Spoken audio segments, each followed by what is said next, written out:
The desperate plea. The Great Chamber of Nexus Prime had witnessed countless historic moments across 3 millennia, but never had its crystalline walls absorbed such palpable desperation. Ambassador Zilara's translucent form flickered with stress patterns as she addressed the emergency assembly of the Galactic Council.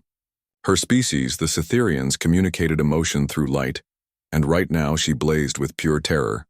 Honored representatives, her voice resonated through the chamber's translation matrix. We face extinction, not conquest, not subjugation, but complete annihilation of all organic life in the galaxy. The assembled beings from 47 different worlds shifted uncomfortably.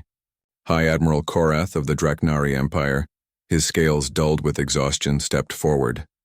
His people were the galaxy's greatest warriors, feared across star systems for their tactical brilliance and unbreakable will. Yet even his proud stance showed defeat. The Void Swarm has consumed 17 star systems in the past 6 months, Korath announced, his deep voice carrying the weight of countless lost battles. Our combined fleets, the most advanced military force in galactic history, cannot even slow their advance. They are not organic. They are not mechanical. They are pure malevolent energy, and they feed on life itself. A holographic display materialized in the chamber's center, showing the horrifying advance of the swarm. Red zones spread across the galactic map like a cosmic plague, each marking a system where all life had been drained, leaving nothing but cold, dead worlds orbiting dying stars. Representative Thylos of the Mentari Collective, beings of pure thought housed in crystalline shells, pulsed with analytical light. We have attempted every known form of warfare. Energy weapons feed them. Kinetic projectiles pass through them harmlessly. Even our most advanced quantum disruptors merely scatter them temporarily before they reconstitute. Elder Naxim of the EU, hive worlds whose species had survived by adapting to every threat for millions of years, spoke with the wisdom of ages. Our ancestors faced the Great Devourer, the machine uprising, and the psychic storms of the Dark Age. But this enemy is beyond our understanding. They exist in dimensions we cannot fully perceive, striking from angles that should not exist. Chamber fell silent except for the hum of life support systems, each delegate lost in their own species' memories of the swarm's relentless advance. Entire civilizations, some older than Earth's sun, had been reduced to empty husks in mere days. Ambassador. Zilara's form brightened with desperate hope. There is one option we have not yet explored, one species we have not yet asked for aid. Korath's head snapped up, his warrior instincts recognizing the tone. You cannot mean the humans, Zilara confirmed. The chamber erupted in a cacophony of protests, translated into dozens of languages and communication methods. The humans were the galaxy's newest members, having achieved faster-than-light travel only 3 centuries ago. Their technology was adequate but not exceptional. Their military was small by galactic standards. Most importantly, they had never faced a threat like the Void Swarm. Representative Vex of the Silicon Hegemony, his mechanical voice cutting through the noise, stated what many were thinking. The humans possess no capabilities we lack. Their energy output is minimal, their population scattered across primitive worlds. What could they possibly offer that our combined might cannot provide? Zilara's light pulsed with something the others recognized as determination. They offer something we have forgotten how to use: unpredictability. Every species in this chamber has evolved toward efficiency, logic, and predictable responses to threats. We have optimized our warfare, our thinking, our very existence. But the swarm anticipates our every move because we have become predictable. Elder Naxim's compound eyes focused on her with interest. Continue. Humans are chaos embodied, Zilara explained. They wage war with artists, solve problems with musicians, and turn their greatest weaknesses into their most powerful weapons. When threatened, they do not follow the logical path. They create new paths that should not exist. Korath growled low in his throat. You speak of desperation, not strategy. Perhaps, Zilara admitted, but desperation has served them well. In their brief history, they have survived ice ages, plagues, natural disasters, and their own tendency toward self-destruction. They adapt not through evolution over millennia, but through innovation within generations. The debate continued for hours. Some argued that approaching humanity was an act of desperation that would accomplish nothing. Others pointed out that conventional wisdom had already failed catastrophically. The Mentari Collective ran probability calculations that showed minimal chance of human success, while the hive world's genetic memory suggested that sometimes the impossible was exactly what was needed. Finally, Elder Naxim cast the deciding vote. We will approach Earth. We will request military assistance under the emergency protocols. If they refuse, we lose nothing. If they accept, perhaps we learn something new about facing the impossible. 3 days later, a single council ship entered Earth's solar system. Ambassador Zilara, accompanied by a small diplomatic team, descended through the blue world's atmosphere toward the planetary capital. From orbit, Earth looked remarkably peaceful, its white clouds and blue oceans masking the chaotic energy that drove its inhabitants. The United Earth Coalition's headquarters occupied a modest complex of glass and steel buildings in what had once been called Geneva. Zilara found the simplicity striking. No massive monuments to power, no displays of military might, just functional buildings surrounded by gardens where humans walked and worked in apparent peace. President Elena Vasquez met them at the main entrance. She was a middle-aged human with silver-streaked dark hair and eyes that seemed to see everything. Her simple blue suit bore no decorations except a small pin showing Earth surrounded by stars. "Ambassador Zilara," President Vasquez said, extending her hand in the human greeting. "I understand you have a situation that requires our attention." As they walked through corridors lined with art from across human history, Zilara noticed something she had never seen in other species' government buildings. Humans displayed their failures alongside their triumphs, memorials to disasters, acknowledgments of mistakes, celebrations of learning from defeat. "President Vasquez," Zilara began, as they entered a conference room, "the Galactic Council faces an extinction-level threat. We request Earth's military assistance under the Emergency Defense Accords." She activated a holographic display showing the void swarms advance. President Vasquez watched silently as the briefing continued, occasionally asking questions that surprised Zilara with their focus on seemingly irrelevant details. "You say they exist partially outside our dimensional space," the president noted. "Do they respond to emotional states? Do they show preferences in their targets?" Zilara's form flickered with confusion. "I do not understand the relevance of such questions. Humor me." After an hour of questions that ranged from practical to seemingly absurd, President Vasquez leaned back in her chair. "Ambassador, how many troops are you requesting?" "Standard protocol suggests 1 million personnel with full support fleet, President." Vasquez smiled, and Zilara felt a sudden chill. She had studied human expressions, and this particular smile reminded her of something predatory. "We'll help, but I think there's been a misunderstanding about what kind of help you're going to get." "I do not understand." "You're thinking about this wrong, Ambassador. You're asking for troops to fight a war. But humans don't fight wars against impossible enemies. We redefine what's possible." Before Zilara could respond, alerts began sounding throughout the building. President Vasquez listened to her communication device, then smiled that predatory smile again. "Perfect timing. Our deep space monitoring stations have detected void swarm activity moving toward the Kepler sector. They'll reach inhabited worlds in about 8 days.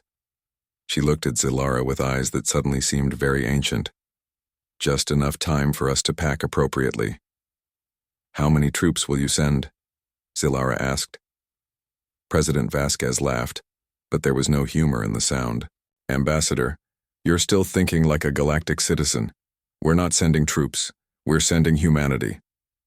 As Zilara's ship departed Earth's system, she watched through the viewport as the peaceful blue world below began to change. Ships launched. From hidden facilities, space elevators came alive with activity, and the planet's entire electromagnetic signature shifted as if some sleeping giant was awakening. But the most disturbing change was the music. Human communication networks, usually filled with data transmissions and routine chatter, began broadcasting something that made no tactical sense: songs, stories, and what humans called poetry. It was as if the entire species was preparing for battle by singing. Zilara realized with growing unease that the Galactic Council had made either the best decision in their history or the worst mistake imaginable. They had asked for help from humans, but they had no idea what humans considered helpful. Behind her, Earth continued its transformation, and President Vasquez began making calls that would change the very nature of galactic warfare. The humans were coming, and they were bringing something the galaxy had never seen before: the weaponization of hope itself. The human solution, the Void Swarm's approach to the Kepler sector, should have been a death sentence. Every military computer in the galaxy calculated the same inevitable outcome: total annihilation within 72 hours. The massive energy entities had never been stopped, never been slowed, never even been meaningfully hurt. But as the swarm's advanced scouts reached the outer planets of Kepler Prime, they encountered something unprecedented. The system was filled with human ships, but they weren't arranged in any recognizable battle formation. Instead, they drifted in apparently random positions, broadcasting signals that defied all tactical logic. Aboard the flagship Harmony's Dream, Dr. Elena Vasquez stood before a wall of monitors showing energy readings that made no sense. She was President Vasquez's daughter, but while her mother commanded Earth's political response, Elena had volunteered to lead humanity's scientific solution to an impossible problem. "The Void entities are responding to our broadcasts," reported Commander Jake Thompson, a former military officer who had earned the nickname Wild Card for his tendency to solve problems in ways that shouldn't work. "Their energy patterns are fluctuating." Dr. Vasquez nodded, her dark eyes reflecting the swirling data streams. "They're trying to understand what they're encountering. The swarm has consumed 47 different species, each one predictable in their panic, fear, and desperation. But we're not giving them what they expect. The human fleet wasn't broadcasting distress signals or military communications. Instead, every ship transmitted a carefully crafted blend of human creativity. Music that captured the full spectrum of human emotion.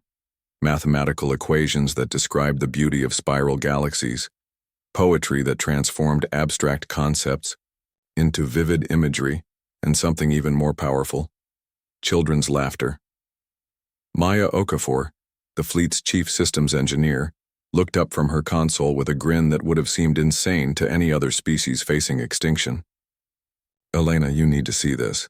The swarm's energy absorption rate is decreasing by 12% every hour." They're confused, Elena realized. They've evolved to feed on terror, desperation, and the life force of dying civilizations. But we're not dying. We're celebrating. Artist-turned-strategist Alex Chen, whose wildly colored hair reflected their role as humanity's most unconventional military advisor, spun in their chair with childlike excitement. "It's working. The chaos protocols are actually working." The human strategy was so absurd that no galactic military academy would have taught it. Instead of preparing for battle, humans were preparing for a festival. Ships were decorated with lights, crews wore bright colors, and every communication channel carried messages of hope, creativity, and defiant joy. Aboard the Galactic Council's observation vessel, Ambassador Zilara watched the impossible unfold before her crystalline eyes. "They are not deploying weapons," she reported to the emergency council session. "The humans are dancing." High Admiral Korath's voice crackled through the communication system from his command ship. "This is insanity. The swarm will destroy them all, and we will have lost our last hope." But the sensor readings told a different story. The Void Swarm, which had never been slowed by any conventional force, was moving more slowly with each passing hour. Their energy signatures, usually sharp and focused, were becoming diffuse and uncertain. Dr. Vasquez activated the fleet-wide communication system. "All ships, this is Dr. Vasquez. Begin Phase 2 of the celebration protocol." What happened next would be studied by xenobiologists for centuries. Every human ship began broadcasting a new type of signal, not just art and music, but something far more powerful: stories of hope. Personal accounts of humans overcoming impossible odds not through superior technology or overwhelming force, but through creativity, cooperation, and the stubborn refusal to accept defeat. The Void Swarm's response was immediate and catastrophic for them. Energy entities that had existed for millions of years began to fragment, their cohesive consciousness struggling to process concepts they had never encountered. They were parasites that fed on despair, but humans were offering them hope so pure and powerful that it was toxic to their nature. Commander Thompson watched his tactical displays with professional amazement. The swarm entities are actually retreating from ships broadcasting the strongest hope signals. It's like they're allergic to optimism. Maya's engineering expertise provided the scientific explanation. They exist in a quantum state that feeds on negative emotional energy. But human hope operates on frequencies they can't absorb. Instead of feeding them, it's disrupting their quantum coherence. Alex Chen was already planning the next phase. If hope disrupts them, what do you think pure, unfiltered human creativity will do? The answer came as Phase 3 began. Human ships launched not weapons, but works of art into space. Sculptures that existed in 4 dimensions, music that played across multiple spectrums of reality. Poems written in mathematical equations that describe the fundamental forces of the universe through metaphor. The Void Swarm, encountering beauty for the first time in their existence, began to change. Instead of consuming the art, some entities were consumed by it. They started to glow with colors that had no names, their terrifying forms beginning to transform into something unprecedented, expressions of wonder. Dr. Vasquez realized they were witnessing something that would change the galaxy forever. They're not just parasites, she announced to the fleet. They're a species that forgot how to create, trapped in a cycle of consumption because they lost touch with their own creativity. The largest void entity, what humans had designated as the Swarm Queen, suddenly stopped its advance entirely. For the first time in millions of years of conquest, it sent a communication that wasn't a threat or demand for surrender. The message was simple but profound. We remember beauty. We remember creating. Help us remember hope. What followed was the most unusual first contact in galactic history. Instead of negotiations or treaties, humans and void entities began to collaborate on projects that existed at the intersection of energy manipulation and artistic expression. The entities learned to channel their vast power into creation rather than destruction, while humans gained insights into forms of existence beyond physical matter. Ambassador Zilara's report to the Galactic Council would become legendary. Humans have achieved the impossible. They have not destroyed the Void Swarm, they have redeemed them. Where we saw only an extinction-level threat, humans saw a lost species that needed to remember what they had forgotten. High Admiral Korath, his warrior's pride intact despite the peaceful resolution, grudgingly admitted humanity's success. They faced our greatest enemy not with weapons, but with something we had forgotten existed, the power to transform hatred into hope. 6 months later, the systems that had been consumed by the Void Swarm were being restored by a partnership between human creativity and entity energy manipulation. Dead worlds bloomed with new life, and civilizations thought lost forever began to rebuild with technologies that merged the physical and energy realms. President Vasquez, addressing the reconvened Galactic Council, spoke words that would echo through history. You asked us to send soldiers to fight your war. But humans don't fight unwinnable wars. We turn them into opportunities for cooperation. You thought you needed weapons to defeat your enemies. We showed you that sometimes the most powerful weapon is the courage to see enemies as friends who haven't remembered their better nature yet. The galaxy had expected troops and received something far more valuable, a reminder that the universe's greatest power was not the ability to destroy, but the wisdom to transform destruction into creation. Humanity had not just saved the galaxy, they had taught it a new way to face the impossible. The void entities, now calling themselves the Luminous Collective, became the galaxy's most dedicated protectors of art and creativity. Their partnership with humanity led to advances in science, art, and philosophy, that propelled galactic civilization into a new age of wonder. And in the deepest archives of the Galactic Council, Ambassador Zilara's final report on the crisis carried a note that would inspire generations of diplomats. Today we learned that humanity's greatest export is not technology or military might, but hope itself. When the stars called for heroes, they sent us teachers who showed us that the greatest victory is helping your enemies remember how to love. The galaxy would never again underestimate the species that turned their greatest weakness, their unpredictable, chaotic, impossibly optimistic nature, into their greatest strength.